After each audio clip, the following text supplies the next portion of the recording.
வணக்கம் மக்களே, நான் தான் உங்கள்ட்ட மீண்டும் ஒரு வீடியோ மூலமா உங்களை சந்திப்பதில் மிக்க மகிழ்ச்சி. இன்றைக்கு இந்த வீடியோல என்ன விஷயம் பார்க்க போறோம்னு பாத்தீங்கன்னா, சுவிட்சர்லாந்துல சமீப காலமா நாங்க எதிர்பார்த்து கொண்டிருந்த ஒரு விஷயம் படுதோல்வியில முடிஞ்சிருக்கு. அந்த விஷயம் என்னன்னு பாத்தீங்கன்னா, சுவிட்சர்லாந்துல 10 மில்லியன் சனத்தொகையோட கட்டுப்படுத்துறன்னு சொல்லி வலதுசாரி கட்சியினரா இருக்கிற SVP என்ற கட்சி முன்னெடுத்த அந்த வாக்கெடுப்பு ஒரு தோல்வியில முடிஞ்சிருக்குது. அந்த தோல்வியின் காரணமாக சுவிட்சர்லாந்துல வருங்காலங்கள்ல என்னென்ன நடக்க போகுது, என்னென்ன மாற்றங்கள் நடக்கலாம், என்னென்ன நடக்காம போகுது, இது சாதகமா பாதகமான வெற்றி தான் இந்த வீடியோவில் முழுமையா பார்க்க போறோம். வாங்க வீடியோக்குள்ள போலாம்.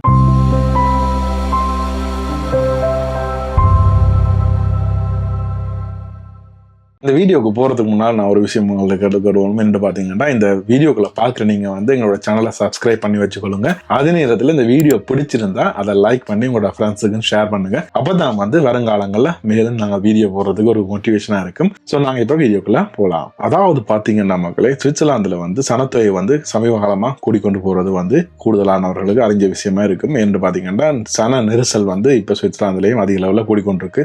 அதே நேரத்துல வாகன நெரிசலும் கூடிக்கொண்டு போகுது. சோ இதெல்லாத்தையும் ஒரு அளவோட கட்டுப்படுத்தணும். இல்லைன்னா சுவிட்சர்லாந்துக்கு எதிர்காலத்துல பாதகமான சூழ்நிலை தான் வரும் என்று சொல்லிட்டு வலதுசாரி கட்சியினராக இருக்கிற SVP ஒரு ஏற்பாடை முன்னெடுத்தார்கள். என்னன்னு பாத்தீங்கன்னா, வாக்கெடுப்பு கொண்டு வந்தார்கள். 10 மில்லியன் சுவிட்சர்லாந்து எங்களுக்கு வேண்டாம்னு சொல்லி. சோ அந்த வாக்கெடுப்பு இப்ப நடந்து முடிஞ்சிருக்குது. அந்த நடந்து முடிஞ்ச முடிவுகள்ல பாத்தீங்கன்னா, சுவிஸ் மக்கள் ஒரு நம்ப இல்லாத மாதிரி ஒரு ரிசல்ட் கொடுத்திருக்காங்க. என்னன்னு பாத்தீங்கன்னா, அந்த முடிவு வேண்டாம், 10 மில்லியனோட நீங்க நிறுத்த வேண்டாம் என்ற மாதிரி ஒரு முடிவை கொடுத்திருக்காங்க. அதாவது அந்த லிமிட் எங்களுக்கு வேண்டாம்னு சொல்லி 55% ஓட் போட்டிருக்காரு. அதாவது இந்த சட்டம் வரக்கூடாதுன்னு சொல்லி. இது யாருக்கெல்லாம் நன்மையா இருக்கும்னு பாத்தீங்கன்னா, வெளிநாட்டவர்களுக்கு நன்மையா இருக்கு. இது அகதிகள் சம்பந்தப்பட்ட ஒரு விஷயம் கிடையாது. இரண்டு பாத்தீங்கன்னா, தனியொரு அகதிகளை கண்ட்ரோல் பண்ணணுன்றதுக்காக கிடையாது. இந்த வெளிநாட்டில இருந்து சுவிட்சர்லாந்துல வேலை செய்பவர்கள், இங்க குடியேறுபவர்கள், அவர்களை எல்லாம் கண்ட்ரோல் பண்றதுக்காக தான் இது வந்தது. மெயினா இது தனிப்பட்டு அகதியை தான் கண்ட்ரோல் பண்ணணும்னு சொல்லி அவங்க சொல்லல. சோ அந்த விஷயத்துல பாத்தீங்கன்னா, இப்ப வெளிநாட்டில இருந்து வேலை வாய்ப்பு மூலம் வர்றவர்கள் இங்க தொடர்ந்து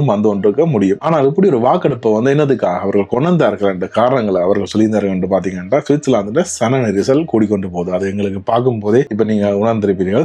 எல்லா இடத்துலயும் சன நெரிசல் இருக்கு. அதே நேரம் இங்க வாகனங்கள், அதாவது போக்குவரத்துலயும் நெரிசல்கள் கூடிக்கொண்டு போகுது. ஒரு வேலை ஒரு டைம்ல ஒரு ஆள் வெளியில போடுறா தெரிஞ்சிருக்கும் என்ன மாதிரி இந்தியா இருக்கிற ஸ்டவ்னு சொல்லி, அதாவது டிராபிக் என்ன மாதிரி இருக்குன்னு சொல்லி தெரிஞ்சிருக்கும். என்னன்னு பாத்தீங்கன்னா, வேலை டைம்கள், வேலை முடிகிற டைம்கள்ல ரோட்ல அசைய இல்லாத அளவுக்கு டிராபிக்கள் இருக்கு. என்னன்னு பாத்தீங்கன்னா, வாகன நெரிசல் கூடிட்டு. மற்றும் காரணங்கள் சொல்லியிருந்தார்கள். என்னன்னு பாத்தீங்கன்னா, வீடுகள் எடுப்பதில் கஷ்டம். அதாவது பாத்தீங்கன்னா, வீட்டு வாடகைகள் உயர்ந்து கொண்டு போவது, வீட்டு விலைகள் உயர்ந்து கொண்டு போவது என்று சொல்லிட்டு அதுவும் பெரிய சிக்கலா இருந்தது. காரணம் என்னன்னு பாத்தீங்கன்னா, சனத்தொகை கூடிக்கொண்டு வந்தது. சோ இதை தவிர்ப்பதற்கு தான் இந்த திட்டத்தை அவர்கள் கொண்டு வந்தார். ஆனா அது இப்ப மக்களால நிராகரிக்கப்பட்டு. சோ இந்த நிராகரிக்கப்பட்டதால சுவிட்சர்லாந்துக்கு நன்மையும் இருக்கு. என்று பாத்தீங்கன்னா, ஒரு தகுதியான வெளிநாட்டவர் சுவிட்சர்லாந்துக்கு வரும்போது சுவிட்சர்லாந்து பொருளாதாரம் வளரும். இது எப்படி என்று சொல்லி நீங்க கேட்கலாம். அதாவது பாத்தீங்கன்னா, சுவிட்சர்லாந்துல இப்ப ஒரு சாம்பிளுக்கு நாங்க எடுத்துக்கொண்டா மருத்துவத்துறையில டாக்டர்ஸ் பயங்கர குறைவு. சுவிட்சர்லாந்துல இருந்து உருவாகி வர டாக்டர்ஸ் குறைவு. இதே நேரம் வெளிநாட்டுல இருந்து வரும்போது ஒரு டாக்டர் இப்ப துருக்கியில இருந்தோ அல்லது ஒரு டச்லாந்துல இருந்தோ ஜெர்மன்ல இருந்தோ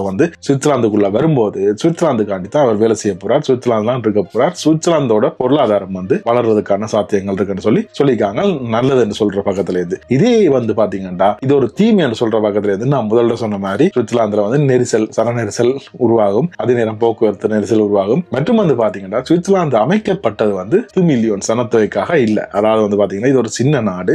இந்த கட்டமைப்புகள் எல்லாம் பாத்தீங்கன்னா, இதோட உட்கட்டமைப்பு எல்லாமே பாத்தீங்கன்னா இந்த 10 மில்லியனை தாங்குற அளவுக்கு இல்ல. அதாவது பாத்தீங்கன்னா, சிறு பாலங்களா இருக்கட்டும் சரி, அதே நேரம் சில இடங்களா இருக்கட்டும் சரி, ஒரு பெரிய ஒரு சனத்தொகையை தாங்கும் இடங்களா சுவிட்சர்லாந்து கட்டமைக்கப்படையில சொல்லிட்டு இந்த தீமையான பக்கத்துல இருக்கிறவர்கள் சொல்றாங்க. இதுக்கு என்ன மாதிரி ஓட்டிங் போயிருக்குன்னு பாத்தீங்கன்னா, தீர்மானம் வரக்கூடாதுன்னு சொல்லிட்டு 55% போட்டிருக்கார்கள். இதே நேரம் இந்த தீர்மானத்தை ஆதரிச்சு 45%, அதாவது இந்த திட்டம் வரணும், 10 மில்லியனோட இந்த சனத்தொகையை ஸ்டாப் பண்ணணும்னு சொல்லிட்டு 45% போட்டிருக்கார்கள். மொத்தமாக இதுல வாக்களித்தவர்கள் எவ்வளவு பாத்தீங்கன்னா 60% எல்லாம் வாக்களித்திருக்கார்கள். மிச்சம் 40% வாக்களிக்கல. சோ அவையோட கருத்து என்னவா இருக்குன்னு சொல்லி எங்களுக்கு தெரியல. அதே நேரம் பாத்தீங்கன்னா, சுவிட்சர்லாந்து மாகாணங்கள்ல இருந்து 23 மாகாணங்கள் வாக்களித்திருக்கிறார்கள் மொத்தமாக. அதுலயும் 13 மாகாணங்கள் எதிர்ப்பு, அதாவது இந்த திட்டம் வரக்கூடாதுன்னு சொல்லியிருக்கார்கள்.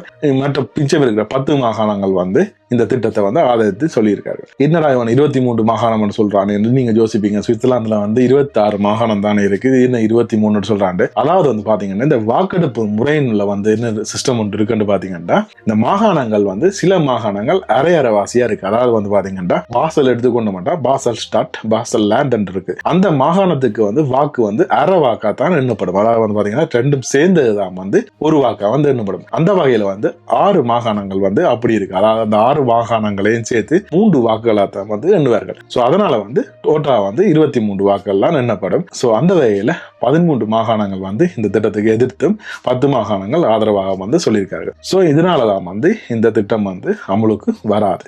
இது வந்து யாருக்கு நல்லதுன்னு பாத்தீங்கன்னா வெளிநாட்டுல, அதாவது வந்து வெளிநாட்டுல இருந்து சுவிட்சர்லாந்துக்கு வரப்போறவர்களுக்கு இனி எந்த விதமான புது சட்டங்களும் வராதுன்றது வந்து ஒரு நல்ல விஷயம். ஆனா இதெல்லாம் யாருக்கு தீமை என்று பாத்தீங்கன்னா, ஏற்கனவே சுவிட்சர்லாந்துல வாழ்றவங்களுக்கு கொஞ்சம் பாதகமா இருக்கும். என்ன பாத்தீங்கன்னா நிறைய சனத்தொகை கூடிக்கொண்டு போகும், வீட்டு வாடகைகள் வந்து கூடிக்கொண்டு போகும், அதே நேரம் வந்து போக்குவரத்து நெரிசல்களும் இருக்கும். சோ இதெல்லாம் வந்து வருங்காலத்துல இந்த மாதிரி மாற்றம் வரப்போகுது. என்னென்ன மாற்றங்கள் வரப்போகின்றதை நாங்க பொறுத்திருந்து பார்ப்போம். சோ இது மாதிரி மேலும் ஒரு வீடியோல உங்களை வந்து சந்திக்கும் வரை உங்களிடமிருந்து விடைபெற்றுக் கொள்வது உங்கள் தனுஷ். நன்றி, வணக்கம்.